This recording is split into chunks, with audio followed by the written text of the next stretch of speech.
In this video, we're going to learn about the US automatic gate lock. I will show what each wire is, what happens when the lock is engaged, how the gate lock works, and how to remove the strike pin if needed.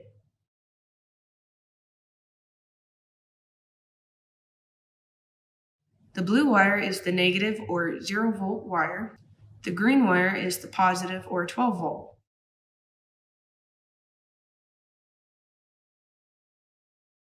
When the gate lock is engaged, the lock pin retracts inward to clear the latch pin. The gate lock gets engaged by the main control board prior to the gate opening and remains energized for 3 seconds after the gate takes off.